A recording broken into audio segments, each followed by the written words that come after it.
ನಮಃ ಶಿವಾಯ್. ಪಿತಾಶ್ರೀ ಶಿವತಂದೆಯ ನೆನಪಿದೆಯೇ? ಮುರಳಿಯ ದಿನಾಂಕ 23/11/2025. ಶಿವಬಾಬಾರವರ ವಾಣಿ. ಮಧುರ ಮಕ್ಕಳೇ, ದೇಹಾಭಿಮಾನದಲ್ಲಿ ಬಂದು ತಂದೆಯ ಗ್ಲಾನಿ ಮಾಡುವುದು ಇದು ಎಲ್ಲಕ್ಕಿಂತ ದೊಡ್ಡ ತಪ್ಪಾಗಿದೆ. ಒಳ್ಳೆಯದು.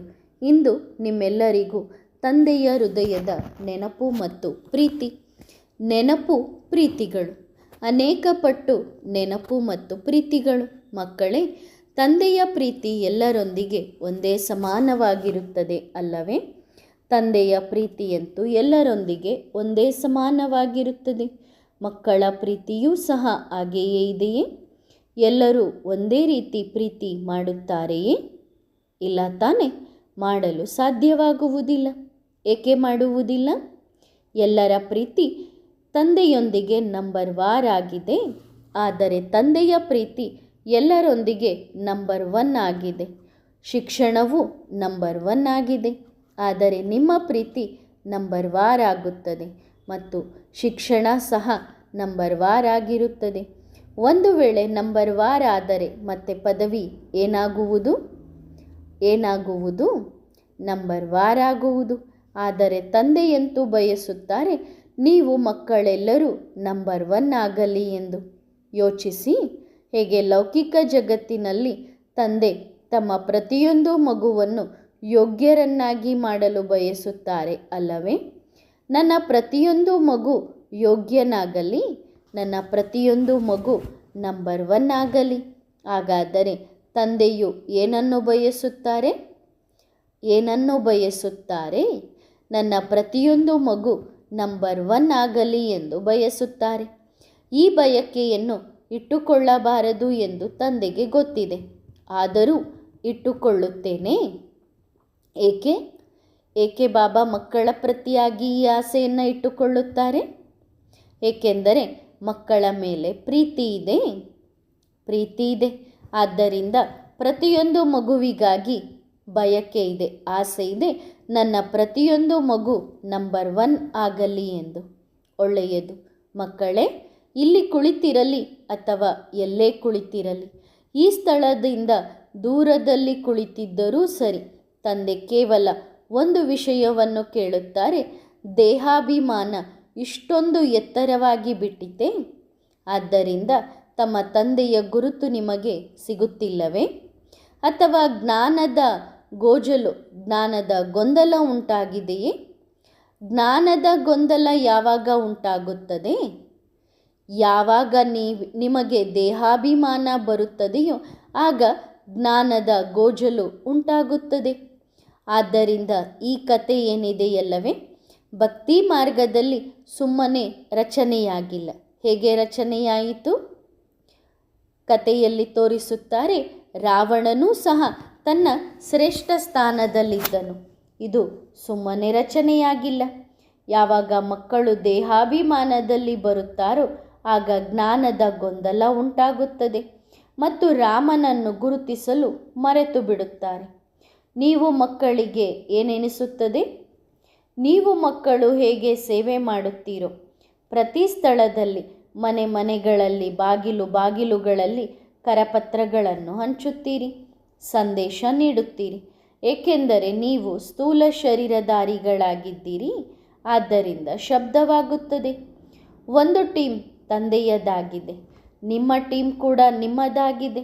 ಆದರೆ ಒಂದು ಟೀಮ್ ನಿಮ್ಮ ಜೊತೆಗಿರುತ್ತದೆ, ಅದು ಸೂಕ್ಷ್ಮ ಟೀಮ್ ಆಗಿರುತ್ತದೆ. ಅದು ಕೂಡ ನಿಮ್ಮ ಜೊತೆಗೆ ಸೇವೆ ಮಾಡುತ್ತದೆ. ನೀವು ಕರೆತರುತ್ತೀರಿ, ಆಮಂತ್ರಣ ಕೊಡುತ್ತೀರಿ. ಆದರೆ ಕೇವಲ ಇಷ್ಟೇ ಜನ ಕುಳಿತಿಲ್ಲ. ನೀವು ಯಾರ ಮನೆಗೆ ಹೋಗುತ್ತೀರೋ ಕೆಲವರು ತಲುಪುತ್ತಾರೆ, ಕೆಲವರು ತಲುಪುವುದಿಲ್ಲ. ಆದರೆ ಬ್ರಹ್ಮ ತಂದೆಯ ಟೀಮ್ ಎಲ್ಲಿ ಆಮಂತ್ರಣ ಕೊಡಲು ತಲುಪುತ್ತದೆಯೋ ಅಲ್ಲಿ ಒಬ್ಬರೂ ಉಳಿಯುವುದಿಲ್ಲ. ಅಂದರೆ ಯಾರ್ಯಾರಿಗೆ ಬ್ರಹ್ಮ ತಂದೆಯ ಟೀಮ್ ಆಮಂತ್ರಣ ಕೊಡುತ್ತದೆ ಅವರು ಎಲ್ಲರೂ ತಂದೆಯ ಹತ್ತಿರ ಹಾಜರಾಗುತ್ತಾರೆ. ಎಲ್ಲರೂ ಹಾಜರಾಗುತ್ತಾರೆ, ತಂದೆಯನ್ನು ಭೇಟಿ ಮಾಡುತ್ತಾರೆ, ಟೋಲಿಯನ್ನು ತಿನ್ನುತ್ತಾರೆ, ಭೋಗವನ್ನು ಸ್ವೀಕರಿಸುತ್ತಾರೆ ಮತ್ತು ನಂತರ ಅಲ್ಲಿಂದ ಹೋಗುತ್ತಾರೆ. ಯಾರು ಇಷ್ಟು ಸಮಯದಿಂದ ಅಲೆದಾಡುತ್ತಿದ್ದರೋ ಅವರು ಅಲ್ಲಿಂದ ಹೋಗುತ್ತಾರೆ. ಏಕೆಂದರೆ ನೀವು ಸ್ಥೂಲದಲ್ಲಿ ಇದ್ದೀರಿ, ಆದ್ದರಿಂದ ನಿಮಗೆ ಸ್ಥೂಲ ಜಗತ್ತಿನ ಮಕ್ಕಳು ಕಾಣಿಸುತ್ತಾರೆ. ಆದರೆ ನಾವು ಎರಡರಲ್ಲೂ ಇದ್ದೇವೆ ಅಲ್ಲವೇ? ಸ್ಥೂಲದಲ್ಲಿಯೂ ಸೂಕ್ಷ್ಮದಲ್ಲಿಯೂ ಮತ್ತು ಬಿಂದುವಿನಲ್ಲಿಯೂ ಇದ್ದೇನೆ. ಹಾಗಾದರೆ ಕಮಾಲ್ ಇದಾಗಿದೆ ತಾನೆ? ಅನೇಕ ಮಕ್ಕಳಿಗೆ ಏನೆನಿಸುತ್ತದೆ? ಬಾಬಾ ಏಕೆ ಗಳಿಗೆಗೆ ಅನೇಕ ಸ್ಥಳಗಳಿಗೆ ಹೋಗುತ್ತಾರೆ? ಮತ್ತು ಇದನ್ನು ಕೇಳಿ ಅನೇಕರಿಗೆ ಅನಿಸುತ್ತಿರಬಹುದು, ಬಾಬಾ ಎಲ್ಲರನ್ನು ಒಂದೇ ಸ್ಥಳದಲ್ಲಿ ಏಕೆ ಒಟ್ಟುಗೂಡಿಸುವುದಿಲ್ಲ? ಅಲ್ಲಲ್ಲೋಗಿ ಮಿಲನ ಮಾಡೋಕ್ಕಿಂತ ಒಂದು ಕಡೆಗೆ ಇದ್ದು ಬಾಬಾ ಎಲ್ಲರನ್ನೂ ಒಂದೇ ಕಡೆಗೆ ಸೇರಿಸ್ಕೋಬೋದಲ್ಲ ಅಂತ ಮಕ್ಕಳ ವಿಚಾರ ಬರುತ್ತೆ. ಒಂದೇ ಸ್ಥಳದಲ್ಲಿ ಒಟ್ಟುಗೂಡಿಸಲು ನಿಮ್ಮಿಂದ ಸಾಧ್ಯವಿದೆಯೇ? ನೀವು ಸ್ಥೂಲ ಜಗತ್ತನ್ನು ಒಂದೇ ಸ್ಥಳದಲ್ಲಿ ಒಟ್ಟುಗೂಡಿಸಲು ಸಾಧ್ಯವಿದೆಯೇ? ಆ ರೀತಿ ಎಲ್ಲರನ್ನೂ ಒಟ್ಟುಗೂಡಿಸಿ ಮಿಲನ ಮಾಡಲು ಸಾಧ್ಯವಿಲ್ಲ. ಕೆಲವೊಂದು ಮಕ್ಕಳು ಯಾವ ಹಠದಲ್ಲಿರುತ್ತಾರೆ? ಬಾಬಾ, ನೀವು ನಮ್ಮ ರಾಜ್ಯದಲ್ಲಿ ಬಂದಾಗ ಮಾತ್ರ ನಾವು ಒಪ್ಪುತ್ತೇವೆ ಎಂದು ಹಠ ಹಿಡಿಯುತ್ತಾರೆ. ತುಂಬ ಮಕ್ಕಳು ಹೀಗಿದ್ದಾರೆ.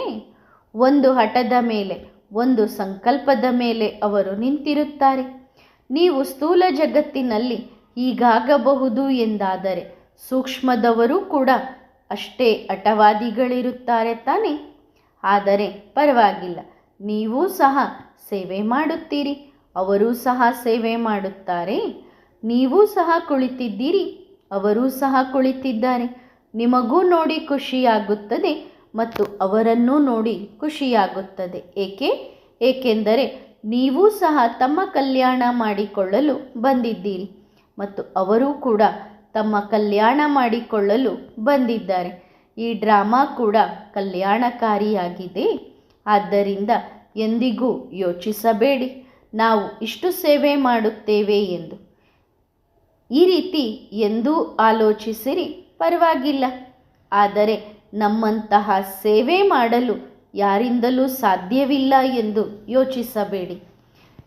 ನೀವು ಯಾವಾಗ ಸೇವೆ ಮಾಡುತ್ತೀರೋ ಆಗ ಸುಸ್ತಾಗುತ್ತೀರಿ ತಾನೆ? ಸೂಕ್ಷ್ಮವತನದ ಟೀಮ್ನಲ್ಲಿ ಸೇವೆ ಮಾಡುವವರು ಅವರು ಸುಸ್ತಾಗುವುದಿಲ್ಲ. ಅವರು ಹಗಲು ರಾತ್ರಿ ಸೇವೆ ಮಾಡುತ್ತಾರೆ. ಹೇಗೆ ನಿಮಗೆ ನಿಮ್ಮ ಲೌಕಿಕ ಮನೆಯ ಮೇಲೆ ಪ್ರೀತಿ ಇರುತ್ತದೆಯಲ್ಲವೇ? ಅದನ್ನು ನಿಮಗೆ ಬಿಡಲು ಸಾಧ್ಯವಾಗುವುದಿಲ್ಲ. ಆಗ ಅವರು ಕೂಡ ಎಲ್ಲೋ ಮೂಲೆಯಲ್ಲಿ ಹೋಗಿ ಕುಳಿತುಕೊಳ್ಳುತ್ತಾರೆ. ಆ ಆತ್ಮಗಳು ಅವರನ್ನು ಹುಡುಕಿ ಸಂದೇಶ ತಲುಪಿಸುತ್ತವೆ. ಮೂಲೆಗೆ ಹೋಗಿ ಸಂದೇಶ ಕೊಟ್ಟು ಬರುತ್ತಾರೆ. ಒಳ್ಳೆಯದು ಮಕ್ಕಳೇ, ನೀವು ಸದಾ ಖುಷಿಯಾಗಿರಿ. ನಿಮ್ಮೆಲ್ಲರ ಕಲ್ಯಾಣವಾಗಲಿ. ಇಲ್ಲಿ ಕುಳಿತಿರುವವರು ಎಲ್ಲೇ ಕುಳಿತಿರುವವರು ಇರಲಿ, ಎಲ್ಲರ ಉದ್ಧಾರವಾಗಲಿ. ಕೇವಲ ಸದಾ ಈ ರೀತಿ ಯೋಚಿಸಿ, ಒಂದು ವೇಳೆ ವರ್ತಮಾನದಲ್ಲಿ ನೀವು ಮಕ್ಕಳು ತಂದೆಯ ಸಮ್ಮುಖದಲ್ಲಿ ಕುಳಿತಿದ್ದೀರಿ ಎಂದಾದರೆ ತಂದೆ ಕೇವಲ ನಿಮ್ಮನ್ನು ಮಾತ್ರ ನೋಡುವುದಿಲ್ಲ. ತಂದೆ ಇಡೀ ವಿಶ್ವವನ್ನು ಆವಾಹನೆ ಮಾಡಿ ನೋಡುತ್ತಾರೆ, ಅಂದರೆ ಇಮರ್ಜ್ ಮಾಡಿಕೊಂಡು ನೋಡುತ್ತಾರೆ. ಎಲ್ಲ ಮಕ್ಕಳಿಗೆ ಶಿಕ್ಷಣ ಕೊಡುತ್ತಾರೆ. ಆದ್ದರಿಂದ ಯಾರೂ ಇದನ್ನು ಆಲೋಚಿಸಬೇಡಿರಿ. ಯಾರು ಎದುರಿಗೆ ಕುಳಿತಿದ್ದಾರೆಯೋ ಬಾಬಾ ಕೇವಲ ಅವರಿಗೆ ಮಾತ್ರ ಹೇಳುತ್ತಿದ್ದಾರೆ ಎಂದು ಇಲ್ಲ. ಯಾರು ಇಲ್ಲಿ ಇಲ್ಲವೋ ಅವರು ಎಲ್ಲೇ ಕುಳಿತಿದ್ದರು ಇದೆಲ್ಲವೂ ಅವರಿಗಾಗಿಯೂ ಆಗಿದೆ. ಈ ಮಾತನ್ನು ಮಕ್ಕಳು ಗಳಿಗೆಗೆ ಮರೆತು ಬಿಡುತ್ತಾರೆ. ಎದುರಿಗೆ ಕುಳಿತಿರುವವರು ಖಂಡಿತ ಏನಾದರೂ ತಪ್ಪು ಮಾಡಿರಬಹುದು. ಆದ್ದರಿಂದ ಬಾಬಾ ಅವರಿಗೆ ಹೇಳಲು ಬಂದಿದ್ದಾರೆ ಎಂದು ಆಲೋಚಿಸುತ್ತಾರೆ. ನೀವು ಅಲ್ಲಿ ಕುಳಿತು ತಪ್ಪು ಮಾಡಿದರೂ ಬಾಬಾ ಹೇಳುತ್ತಾರೆ ಎಂದು ನಾವು ಹೇಳುತ್ತೇವೆ. ಹಾಗಾದರೆ ಮಕ್ಕಳೇ, ಎಲ್ಲಕ್ಕಿಂತ ದೊಡ್ಡ ತಪ್ಪು ಯಾವುದು? ಎಲ್ಲಕ್ಕಿಂತ ದೊಡ್ಡ ತಪ್ಪು ದೇಹಾಭಿಮಾನದಲ್ಲಿ ಬಂದು ತಂದೆಯ ನಿಂದನೆ ಮಾಡುವುದು. ಇದು ಎಲ್ಲಕ್ಕಿಂತ ದೊಡ್ಡ ತಪ್ಪಾಗಿದೆ ಮತ್ತು ಇದಕ್ಕೆ ಏನಾದರೂ ಶಿಕ್ಷೆ ಕೊಡುತ್ತಾರೆ ಎಂದು ಯೋಚಿಸಬೇಡಿ. ಇಲ್ಲ, ಇದು ನಿಮ್ಮ ಕರ್ಮವಾಗಿದೆ. ನೀವು ಮಾಡಿದರೆ ನಿಮಗೆ ಸಿಗುತ್ತದೆ. ನೀವು ಒಳ್ಳೆಯ ಕರ್ಮ ಮಾಡಿದರೆ ನಿಮಗೆ ಒಳ್ಳೆಯ ಫಲ ಸಿಗುತ್ತದೆ. ನೀವು ನಿಂದನೆ ಮಾಡಿದರೆ ನಿಮಗೆ ಶಿಕ್ಷೆ ಸಿಗುತ್ತದೆ. ಇದರ ಪರಿಣಾಮ ನಿಮಗೇ ಸಿಗುತ್ತದೆ. ನಾನು ನಿಮ್ಮನ್ನು ಭೇಟಿಯಾಗುತ್ತಿದ್ದೇನೆ, ನನಗೆ ಸುಖ ಸಿಗುತ್ತದೆ. ಇದು ನನ್ನ ಸ್ವಂತ ಕರ್ಮವಾಗಿದೆ. ನೋಡಿ, ಆಶ್ಚರ್ಯದ ವಿಷಯವೆಂದರೆ ಒಂದು ಚಿಕ್ಕ ಶಿಕ್ಷಣವನ್ನು ಯಾರೂ ಸಹ ತಮ್ಮ ಜೀವನದಲ್ಲಿ ಇಲ್ಲಿಯವರೆಗೆ ಧಾರಣೆ ಮಾಡಿಕೊಳ್ಳಲು ಸಾಧ್ಯವಾಗಿಲ್ಲ. ಕರ್ಮ ಸಿದ್ಧಾಂತ ಅಂದರೆ ಯಾರು ಮಾಡುತ್ತಾರೋ ಅವರೇ ಪಡೆಯುತ್ತಾರೆ. ಏನು ಮಾಡುತ್ತೀರೋ ಅದೇ ಸಿಗುತ್ತದೆ. ಇಲ್ಲಿಯ ನ್ಯಾಯಾಲಯ ಹೆಚ್ಚು ಕಡಿಮೆ ಮಾಡಬಹುದು, ಅಂದರೆ ನ್ಯಾಯ ಕೊಡೋದ್ರಲ್ಲಿ ಇಲ್ಲಿಯ ನ್ಯಾಯಾಲಯ ಹೆಚ್ಚು ಕಡಿಮೆ ಮಾಡಬಹುದು. ಆದರೆ ಮೇಲಿನ ನ್ಯಾಯಾಲಯದಲ್ಲಿ ಯಾವುದೇ ಹೆಚ್ಚು ಕಡಿಮೆ ಆಗಲು ಸಾಧ್ಯವಿಲ್ಲ. ಇಲ್ಲಿ ಸುಳ್ಳು ನಡೆಯಬಹುದು, ಆದರೆ ಅಲ್ಲಿ ಸುಳ್ಳು ನಡೆಯಲು ಸಾಧ್ಯವಿಲ್ಲ. ಇಲ್ಲಿ ಕಳ್ಳತನ ಮಾಡಿ ಪಾರಾಗಬಹುದು, ಆದರೆ ಅಲ್ಲಿ ಕಳ್ಳತನ ಮಾಡಿ ಎಂದಿಗೂ ಪಾರಾಗಲು ಸಾಧ್ಯವಿಲ್ಲ. ಎರಡೂ ನ್ಯಾಯಾಲಯಗಳಲ್ಲಿ ವ್ಯತ್ಯಾಸವಿದೆ ಮತ್ತು ಈ ನ್ಯಾಯಾಲಯ ಯಾವುದು ಈಶ್ವರೀಯ ನ್ಯಾಯಾಲಯವಾಗಿದೆಯೋ ಅದು ಸೂಕ್ಷ್ಮಾತಿ ಸೂಕ್ಷ್ಮ ಲೆಕ್ಕಪತ್ರವನ್ನು ಹುಡುಕಿ ತೆಗೆದುಕೊಂಡು ಬರುತ್ತದೆ. ಒಳ್ಳೆಯದರ ಮತ್ತು ಕೆಟ್ಟದ್ದರ ಲೆಕ್ಕಪತ್ರವನ್ನು ಎರಡನ್ನೂ ಹುಡುಕಿ ತರುತ್ತದೆ. ಈ ಲೆಕ್ಕಪತ್ರದಿಂದ ಅಂದರೆ ಕರ್ಮದಿಂದ ತಪ್ಪಿಸಿಕೊಳ್ಳಲು ಸಾಧ್ಯವಿಲ್ಲ. ನೀವು ಎಲ್ಲೇ ಹೋದರೂ ಎಲ್ಲಾದರೂ ಕ್ಯಾಮರಾ ಅಳವಡಿಸಿದ್ದರೆ ಗಮನಕ್ಕೆ ಬರುತ್ತದಲ್ಲವೇ ನಮ್ಮನ್ನು ಕ್ಯಾಮರಾ ನೋಡುತ್ತಿದೆ ಎಂದು. ಅಂತಹ ಕ್ಯಾಮರಾ ನೋಡಿದ ತಕ್ಷಣ ಮುಖ ಬಿಳುಚಿಕೊಳ್ಳುತ್ತದೆ. ಆದರೆ ಒಂದು ಕ್ಯಾಮರಾ ಪ್ರತಿ ಗಳಿಗೆಯೂ ನೀವು ಮಕ್ಕಳ ಮೇಲೆ ಅಳವಡಿಸಲಾಗಿದೆ, ಆಗಲೂ ಮುಖ ಬಿಳುಚಿಕೊಳ್ಳಬೇಕಲ್ಲವೇ? ಕ್ಯಾಮರಾದ ಹಿಂದೆ ಯಾರು ಕುಳಿತು ನೋಡುತ್ತಿದ್ದಾರೋ ಅವರು ಎಂದೂ ಬಿಡುವುದಿಲ್ಲ. ನೀವು ಮಕ್ಕಳ ಒಳಗಿನ ತೊಂದರೆಯನ್ನು ತಂದೆ ಎಲ್ಲವನ್ನೂ ತಿಳಿದುಕೊಳ್ಳುತ್ತಾರೆ. ಆದರೆ ಎಂದಿಗೂ ಯಾರಿಗೂ ದುಃಖ ಕೊಡಬಾರದು, ದುಃಖಕ್ಕೆ ಕಾರಣರಾಗಬಾರದು. ದುಃಖ ಕೊಟ್ಟರೆ ಎಂದಾದರೂ ಒಮ್ಮೆ ನೀವು ಕೂಡ ಅಂತಹ ದುಃಖವನ್ನು ಎದುರಿಸಬೇಕಾಗುತ್ತದೆ. ಎಂದಾದರೂ ಒಮ್ಮೆ ನೀವು ಕೂಡ ಆ ಕನ್ನಡಿಯ ಎದುರಿಗೆ ಹೋಗಬೇಕಾಗುತ್ತದೆ. ಎಂದಿಗೂ ಯಾರಿಗೂ ದುಃಖ ಕೊಡಬಾರದು. ಸದಾ ಸುಖ ಕೊಡಿ. ಹೇಗೆ ಸುಖ ಕೊಡುತ್ತೀರೋ ಹಾಗೆ ಸುಖವೇ ಸಿಗುತ್ತದೆ. ಇಂದಲ್ಲ ನಾಳೆ ಸಿಗುತ್ತದೆ. ನೀವಂತೂ ಸುಖಸಾಗರನ ಮಕ್ಕಳಾಗಿದ್ದೀರಿ ಅಲ್ಲವೇ? ಆದ್ದರಿಂದ ಸುಖ ಕೊಡಬೇಕು.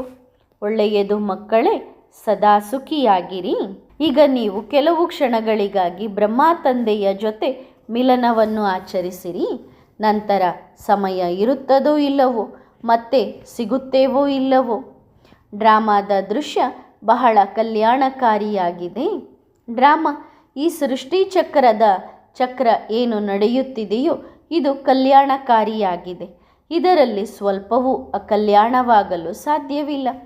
ಒಂದು ವೇಳೆ ನೀವು ದುಃಖ ಕೊಡುವುದು ಕೂಡ ಕಲ್ಯಾಣಕಾರಿ ಎಂದು ಹೇಳಿದರೆ ತಂದೆ ಹೇಳುತ್ತಾರೆ, ಹಾಗಾದರೆ ನೀವು ದುಃಖ ಅನುಭವಿಸುವುದು ಕೂಡ ಮತ್ತೆ ಕಲ್ಯಾಣಕಾರಿಯೇ ಆಗಿರುತ್ತದೆ.